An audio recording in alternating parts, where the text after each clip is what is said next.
Can I just, I quickly point out that, you know, the people who were victims of racism were really victims. The Islamists are starting their Islamophobia campaign from the foundation of a country that's been serially attacked by Islamists for now 15 years. So my advice to them would be, good luck. Well, look, let me just add a personal point on this. I think that, as we've tried to make clear, this is a rigorous analysis by national security-minded individuals of a totalitarian ideology. To sort of pick up on points that you did make, I think if I were to reduce to one sentence all that's in this 350-page volume, it's this. Sharia is about power, not about faith. And in pointing that out, it's not up to us to define how this relates to Islam writ large, how it's practiced by 1.x billion people. It's, as I think several of us have said, there are lots of different people who think of themselves as Muslims, who don't practice it according to Sharia. There are natural allies, as Andy said. If they are not legitimate Muslims, that's for them to sort out with others. Our point is those who do embrace this program are the hate mongers. There is no more toxic, hateful program, I think, on the planet today than the supremacist, totalitarian effort to impose on people of every other faith, of every other nationality, this doctrine. And pointing that out is not Islamophobic. It is realism. And for those who seek to suppress us by calling us racist, bigots, Islamophobes, whatever else, to get away with it is for each and every one of us to accede to their effort to impose Sharia upon us, because at the core of Sharia is this principle of slander and blasphemy. We have sections in here about that says, obviously, if what you're trying to accomplish is a stealth jihad, keeping everybody from knowing it's going on, having it operating under the radar, as Andy said, is absolutely, desirable. And Sharia has that built into it. So don't buy it. It's my Well, follow-up question very quickly. Yeah, I agree with you, and I know that. But you have the additional problem of the mainstream press. And until they buy the definition that we presented here today, that you just eloquently stated, how do you get around the press going along with the stealth jihadists? Let me respond, because I'm going to address the two questions quickly. Number one, there's no question that the Sharia adherents do say that Sharia is Islam, and Islam is Sharia, but they also say it's everything. It's politics, it's military, it's social intercourse, it's economics. Muslims living in the West and anywhere else in the world have the option to stand up and say, no, we buy into the First Amendment. We buy into the fact that the people decide what the law is, not God. And you can have a relationship with God, but it's going to be outside of the political order. So, true, they do define it that way, but Muslims have the opportunity, and they do in this country, in many, reject that kind of intermixing of politics and religion. Number two, in terms of your question about the effort to say that Sharia is not what you say it is. It's not all this violence and so forth, and it's peaceful, it's Imam Ralph. The answer to that, or the response to that, is just too easy. Because it's, show me a single country that actually imposes Sharia as the law, or a regime, any place in the world that is peaceful in Western life, and I'll concede the argument, a single country, go to Saudi Arabia, go to Iran, go to Sudan, Somalia, the list just goes on. It does not exist. So there's simply no empirical base, and that's what Andy was saying earlier. You know, the work against racism and so forth, and real bigotry in this country, there were real victims. Calling us that is to say that because we use speech and their own words, when they have all these countries where we can simply point to it and say that's true. You asked about the establishment media and their response. I think just here in the past couple of weeks, in the Juan Williams incident, we see the establishment media getting an education on exactly what we're talking about. The campaign against Juan Williams was initiated by the Council on American Islamic Relations. And if they can take someone down like Juan Williams, I spent the morning at one of the headquarters here, just a couple blocks away, with members of the establishment media. And this was one of the topics of conversation is, when you begin to cover these issues, you're going to get pushback. In the instance of News Corp, we've had Prince bin Talal, the Saudi prince, who's a major shareholder in News Corp, who's openly bragged about being able to change the course of reporting. I think it was back in November 2005 with the rioting in France by the youths, and he bragged about the fact that he was able to change the nature of that reporting. So I think as we're going along, the media is beginning to get educated, and I think the fact that we've laid out a system so that they can understand exactly what's going on that they've not had up till now. We're providing them the framework for saying this is exactly why this happened to Juan Williams. Can I just add that all that's true.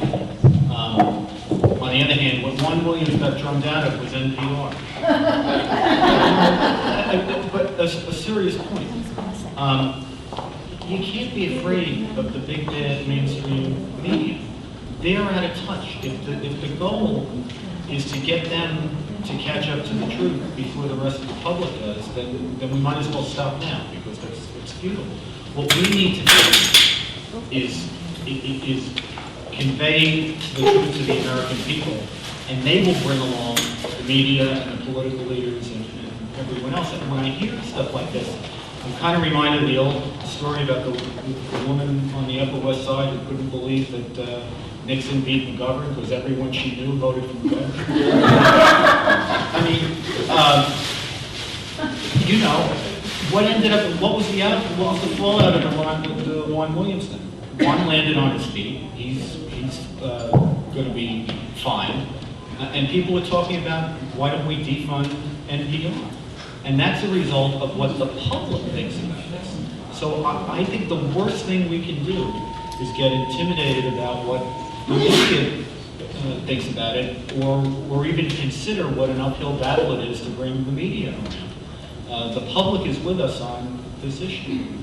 Can I just make one quick point, and then we'll take another question?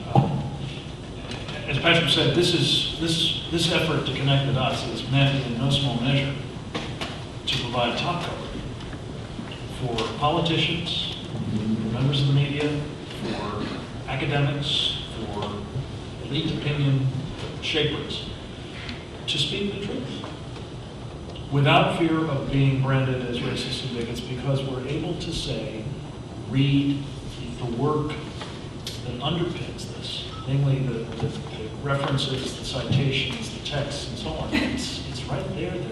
David said their words, not ours. Secondly, we have a new book that is coming out in the next month or so, I believe, that will drill down into this business of professional journalistic ethics in an age of Sharia. And I think this will be a very helpful further inducement to those in the media who are conscientious. Obviously, that doesn't apply to them all, and are willing to look at the facts and report them directly. Yes, sir. Thanks for the question. On Sharia, beating around the bush about it, would you define, number one, the law of the land for me? Because it seems to encompass more than the public knows. And in fact, is Sharia treason against the U.S. Constitution? And my second part of the question, if you would allow me, and I would like to address the mayor of New York. His legality of supporting this mosque, and I just want to read a Supreme Court position real quick, and would you comment about that, if he's outside the law, and in fact, is he the one discriminating against religious freedom in the country by endorsing one religion?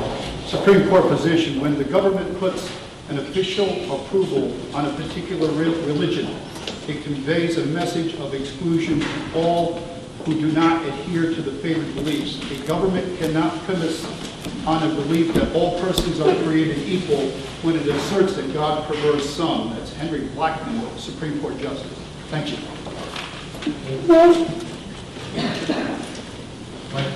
Well, I would say this. If someone is an adherent to authoritative Sharia as been brought down in the text and as they've articulated it today, and he advocates and includes the violent destruction of the United States government. So is that sedition? Yes. In terms of the other question, I wasn't quite sure. I think maybe Mayor Bloomberg might answer that, and not I. But there is no question that there is an overt effort in this country to bend over backwards when the issue comes up about Islamic terrorism, or as we address the issue, the threat doctrine of Sharia, to try to distance government from any kind of political incorrectness. So there is that effort. But I think it's a natural one, and even in some respects laudable, except that it is an absolute failure of their responsibility to protect and defend the United States and the Constitution. So would you consider it treason? Let me try to take a shot at least at sedition. Sedition is one of those words in our public discourse that is a lot like torture, which is the big debate that we had in the mid, 2004, 2005, 2006. In the sense that there's a common understanding of what the term means, and then there's a technical legal understanding. I happen to have convicted people under the sedition statute. That's what we tried the Lion Shake for, and it's 11 co-defendants in the mid-90s, seditious conspiracy. The word sedition appears only in the title of the statute. When you actually get down to what they have to do to be guilty, what you find is they have to conspire to use violence against the United States, and there actually has to be evidence that they imminently intended to use violence.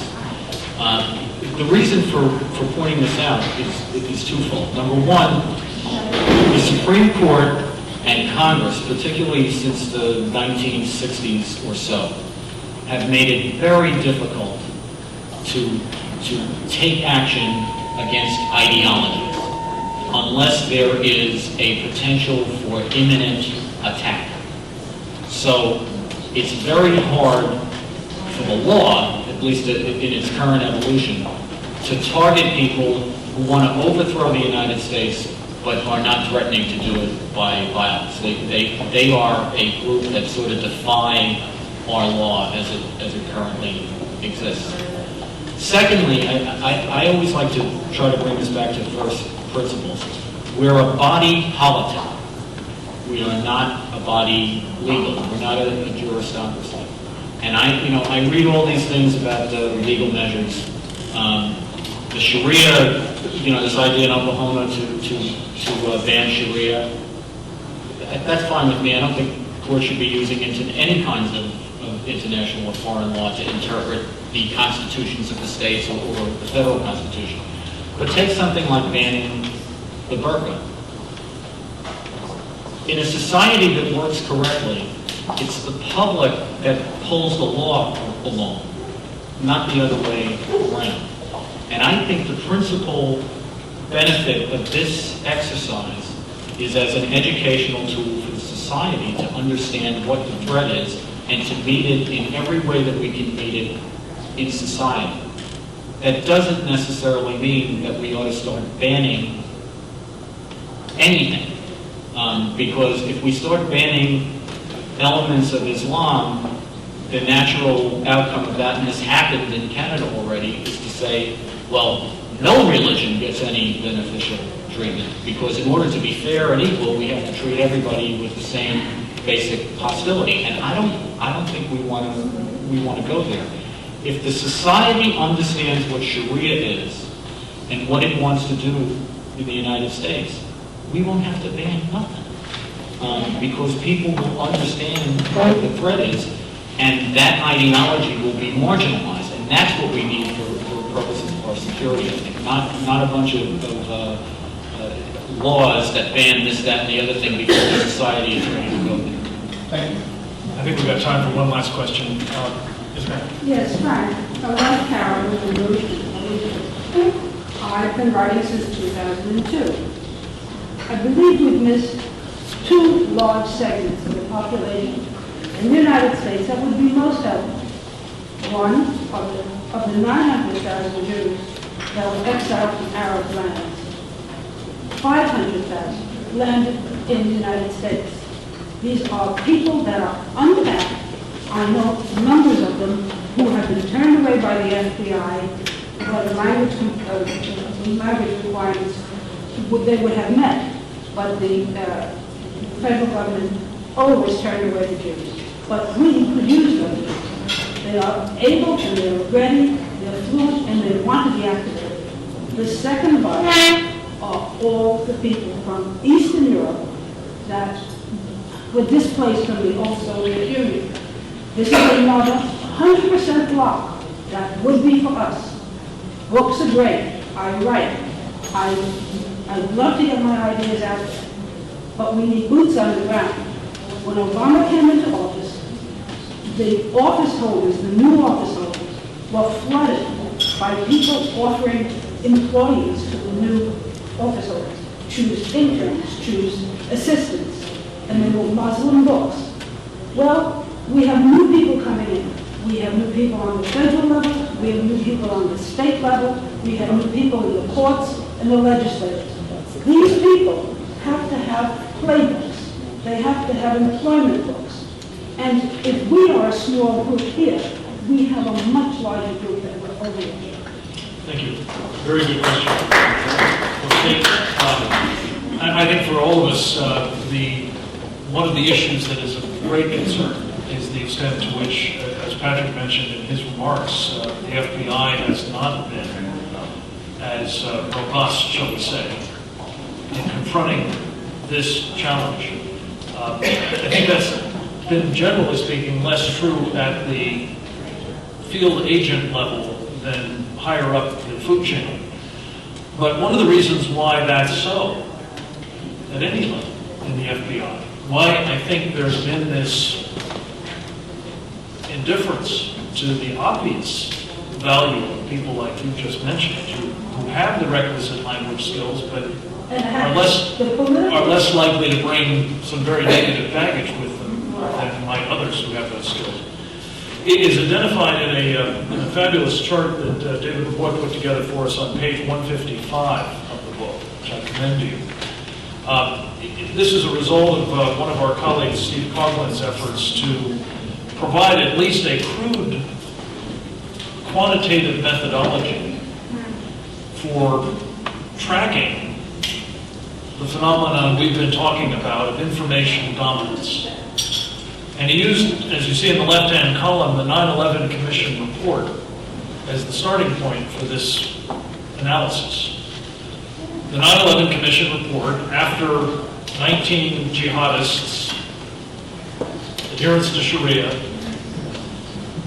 individuals who came here to inflict death and destruction on this country, shouting Allahu Akbar as they did, properly describe them in terms using words like Islam, Muslim, Jihad, Sharia. One of the Muslim Brotherhood front groups, I suspect several of them, but one of them quite prominently, the Muslim Public Affairs Council, came forward and basically, using that kind of Sharia slander, Sharia blasphemy motif, said to the U.S. government that we find it offensive that you use those words, and we encourage the government to use other words instead. And as you see in the two succeeding columns in this chart, one involving the FBI counterterrorism analytical lexicon, the FBI. The other, the National Intelligence Strategy of 2009. And these are just illustrative.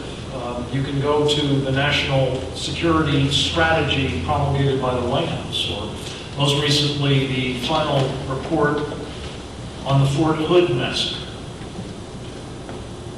And the following words don't appear ever in these documents, except maybe as a footnote if somebody else uses the words. Islam, Muslim, Sharia, Jihad, Islamic terror. Even in the Fort Hood report, even the approved euphemism, violent extremism, didn't get the cut. It was like the guy had, a root canal problem.